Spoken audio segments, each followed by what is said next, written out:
Hi friends, இன்றைக்கி நம்ம ravine கிச்சனில் என்ன செய்யலான்னு வாங்க பார்க்கலாம். ஒரு பொட்டுக்கடலை வச்சு ஒரு ஸ்வீட் ரெசிபி தான் செய்ய போகிறோம். வாங்க அதை எப்படி செய்யலான்னு பார்க்கலாம். வீட்டில் ஒரு 3 பொருளை வச்சு ஈஸியாக செய்திடலாம். அதுக்கு நான் ஒரு கப் அளவுக்கு பொட்டுக்கடலை எடுத்திருக்கேன். இதை மிக்ஸி ஜாருக்கு மாற்றிக்கிறேன். பொட்டுக்கடலை எந்த அளவுக்கு எடுத்தோமோ அதே அளவுக்கு சர்க்கரையும் அதே கப்பில் எடுத்துக்கலாம். 3 ஏலக்காய் சேர்த்து நல்லா பவுடராக அரைச்சிட்டு வந்துடலாம். இப்போது ஒரு வாணலில் நெய் விட்டுட்டு இந்த அரைச்ச பவுடரை இதில் சேர்த்துக்கலாம்.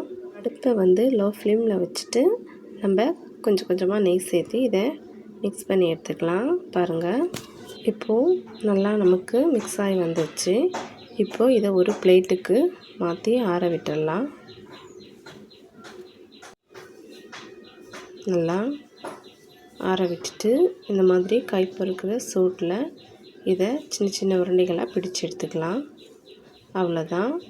ஈஸியான வீட்டில் இருக்க 3 பொருளை வச்சு நம்ம வீட்டு குட்டீஸுங்களுக்கு இது மாதிரி செஞ்சு கொடுங்க. ரொம்பவும் விரும்பி சாப்பிடுவாங்க. அவ்வளோதாங்க, பொட்டுக்கடலை லட்டு ரெடி ஆகிடுச்சு. உங்களுக்கு இந்த ரெசிபி பிடிச்சிருந்தா நீங்களும் வீட்டில் ட்ரை பண்ணி பாருங்கள். ரொம்பவும் சிம்பிளாக ரெடி பண்ணிடலாம். டேஸ்ட்டுமே பயங்கரமாக இருக்கும்.